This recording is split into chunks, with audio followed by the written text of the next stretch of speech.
Hello friends, welcome back to our channel. ఈరోజు video వచ్చేసి మనకి వినాయక చవితి వస్తుంది కదా, గణపతిని మనమే ఇంట్లో ఎలా ప్రిపేర్ చేసుకోవచ్చో చూపిస్తాను. మనకి వినాయకుడి కథలో పార్వతీదేవి సున్నపిండితో వినాయకుడి ప్రతిమ చేసిందని చెప్తారు కదా. సో ఇప్పుడు నేను అలాగే సున్నపిండితో వినాయకుడిని ప్రతిమ చేద్దాం అనుకుంటున్నాను. ఇప్పుడు ఒక మిక్సింగ్ బౌల్ తీసుకుని అందులోకి కొద్దిగా శనగపిండి, ఒక 3 to 4 టేబుల్ స్పూన్ పసుపు వేసుకుని బాగా మిక్స్ చేసుకోవాలి. తర్వాత కొంచెం కొంచెం వాటర్ వేసుకుంటూ మనం చపాతీ ముద్దలాగా బాగా కలుపుకోవాలి. మనం బాగా పిసుక్కుంటూ కలుపుకోవాలి. మనం పిండి ఎంత సాఫ్ట్గా స్మూత్గా కలుపుకుంటామో మనకి బొమ్మ అనేది అంత పర్ఫెక్ట్గా వస్తుంది. సో టెక్నిక్ అంతా మనం పిండి కలుపుకోవడంలోనే ఉంది. మీరు కావాలంటే ఏ పిండి అయినా యూస్ చేసుకోవచ్చు. మైదా పిండి కానీ గోధుమ పిండి కానీ ఏ పిండితో అయినా చేయొచ్చు. కాకపోతే స్టోరీలో పార్వతీదేవి సున్నిపిండితో తయారు చేసిందని చెప్తారు కదా, అందుకని నేను శనగపిండి తీసుకుని శనగపిండితో ఈ ప్రతిమను తయారు చేస్తున్నాను. మీరు కావాలంటే మైదా పిండితో కూడా తయారు చేసుకోవచ్చు. అలాగే ఇంకొక బౌల్ తీసుకుని 2-3 టేబుల్ స్పూన్స్ మైదా పిండి వేసుకుని కలుపుకుని పక్కన పెట్టుకోండి. అది ఎందుకు యూజ్ అవుతుందో నేను లాస్ట్లో చెప్తాను. మనం ఫస్ట్ కలుపుకున్న పిండి ముద్దని ఒక 20 మినిట్స్ ఏదైనా తడి క్లాత్ కానీ మూత కానీ పెట్టుకుని పక్కన పెట్టుకోవాలి. 20 మినిట్స్ తర్వాత మూత తీసి ఇంకొకసారి కలిపి ఇలా వీడియోలో చూపిస్తున్నట్టు సాఫ్ట్గా ఉండల్లా చేసుకోవాలి. క్రాక్స్ లేకుండా చేసుకోవాలి. పెద్ద బాల్ వచ్చేసి బాడీకి, నెక్స్ట్ 2 బాల్స్ వచ్చేసి పీఠంకి అలాగే హెడ్కి, next 2 balls legs, next 2 hands, ఒకటి ట్రంక్కి, నెక్స్ట్ 2 ఇయర్స్కి. ఇప్పుడు పీఠంకి చేసిన బాల్ తీసుకుని దాన్ని అలా రౌండ్ షేప్లో అద్దుకోవాలి. పీఠం వచ్చేసి స్క్వేర్ షేప్లో అయినా చేసుకోవచ్చు, రౌండ్ షేప్లో అయినా చేసుకోవచ్చు. క్రాక్స్ రాకుండా ఒత్తుకోవాలి. కొంచెం తడి చేసుకుంటూ ఒత్తుకుంటే క్రాక్స్ రావు. నెక్స్ట్ మనం బాడీకి చేసిన బాల్ తీసుకుని దాన్ని కొంచెం ఓవెల్ షేప్లోకి చేసుకోవాలి.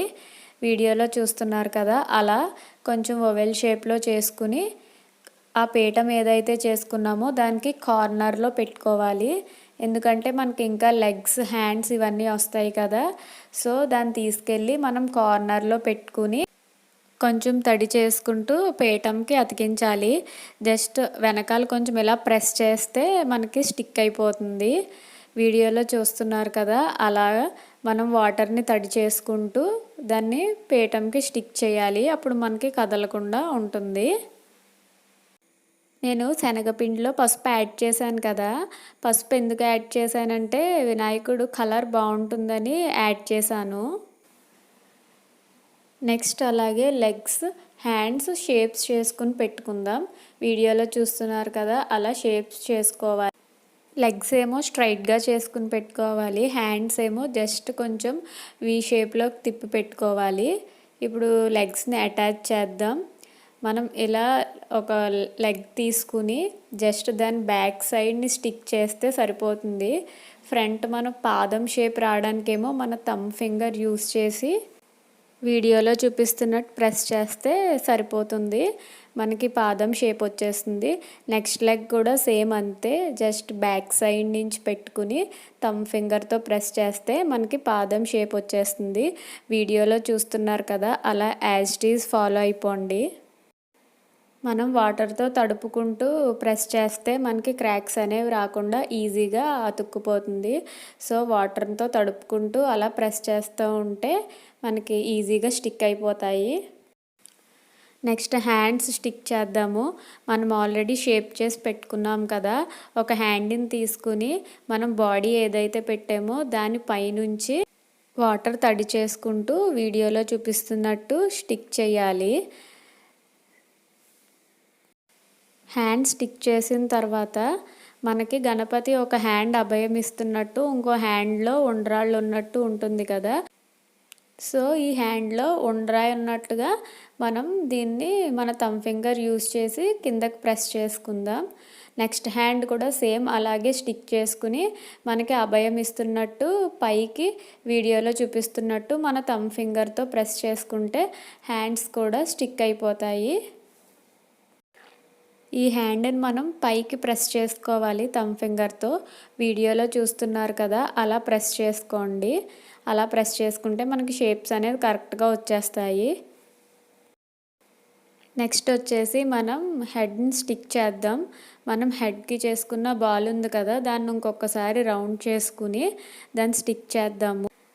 వీడియోలో చూపిస్తున్నట్టు ఆ హెడ్ బ్యాక్ సైడ్ని బాడీని మనం స్టిక్ చేయాలి. వాటర్ని తడి చేసుకుంటూ జస్ట్ వెనకాల ఇలా ఫ్లాట్గా చేస్తే మనకి స్టిక్ అయిపోతుంది. నెక్స్ట్ మనం ట్రంక్ కోసం చేసుకున్న బాల్ ఉంది కదా, దాన్ని ట్రంక్ చేసుకుందాం. అదేనండి తొండం చేస్తున్నాం ఇప్పుడు. దీనికి మనం ఎలా చేసుకోవాలంటే క్యారెట్ షేప్లో చేసుకోవాలి. అంటే పైన లావుగా కిందకు వచ్చేటప్పటికి సన్నగా ఉండేలాగా మనం చేసుకోవాలి. వీడియోలో చూస్తున్నారు కదా, అలా చేసుకోవాలి. చేసుకుని దాన్ని ఫేస్కి అటాచ్ చేయాలి. తొండం మనకి ఫేస్కి అతికిచ్చినట్టు ఉండకూడదు, ఫేస్లోంచి వచ్చినట్టు ఉండాలి. సో మనం వాటర్ తడి చేసుకుంటూ దాన్ని బాగా స్టిక్ చేయాలి. ఫేస్లోంచి వచ్చినట్టుగా మనం దాన్ని స్టిక్ చేయాలి. చూడండి వీడియోలో చూపిస్తున్నాను కదా, అలా వాటర్ తడి చేసుకుంటూ బాగా స్టిక్ చేయాలి. వినాయకుడికి జంజం ఉంటుంది కదండి, అది మనం తొండం పెట్టకముందే వేసుకుంటే మనకి ఈజీగా ఉంటుంది. నాది ఆ క్లిప్ మిస్ అయింది, సో అందుకనే మీకు చెప్తున్నాను. తర్వాత మనం ఇయర్స్ స్టిక్ చేద్దాం. ఇయర్స్కి చేసిన బాల్స్ ఉన్నాయి కదా, వాటిని తీసుకుని పల్చగా ఒత్తుకున్న తర్వాత దాన్ని లైట్గా డీ షేప్లా చేసుకోవాలి. చేసుకుని వీడియోలో చూపిస్తున్నట్టుగా వాటర్ తడి చేసుకుంటూ 2 ఇయర్స్ని మనం అటాచ్ చేయాలి. ఇందాక జంజమని చెప్పాను కదండి, అది థ్రెడ్ తీసుకుని 3 పోగులు దారం కింద వేస్తే సరిపోతుంది. లేదంటే మైదా పిండితో కానీ ఈ పసుపు ముద్దతో కానీ సన్నగా తీగలా చేసి కూడా వేయచ్చండి. ఇయర్స్ అటాచ్ చేసిన తర్వాత నేను ఇంకొంచెం పిండి ముద్దను తీసుకుని వినాయకుడికి కిరీటం చేస్తున్నాను. కిరీటం అనేది మీకు నచ్చిన షేప్లో చేసుకోవచ్చు. నేనైతే ఇక్కడ ట్రయాంగిల్ షేప్లో చేస్తున్నాను. సో కొంచెం పిండి ముద్దను తీసుకుని లైట్గా షేప్ చేసి దానికి అటాచ్ చేస్తున్నప్పుడు కరెక్ట్గా షేప్ చేసుకున్నాను తడి చేసుకుంటూ. వీడియోలో చూస్తున్నారు కదా, సేమ్ మీరు కూడా అలాగే చేసుకోండి. మీకు కిరీటం ఏ షేప్లో కావాలితే ఆ షేప్లో చేసుకోవచ్చు. తర్వాత ఇంకొంచెం పిండి ముద్దను తీసుకుని వినాయకుడి వాహనం ఉంటుంది కదా, ఎలుకని చేస్తున్నాను. ఎలుకని చేసేటప్పుడు ఫ్రంట్ కొంచెం సన్నగా వెనకాల లావుగా ఉండేలా చేసుకోండి. ఫ్రంట్ పార్ట్ని 2 ఫింగర్స్తో ప్రెస్ చేస్తే మనకి ఫ్రంట్ షేప్ అనేది వచ్చేస్తుంది. తర్వాత ఇంకొంచెం ముద్దను తీసుకుని స్టిక్లా చేసుకుని వెనకాల అతికిస్తే మనకి తోక రెడీ అవుతుంది.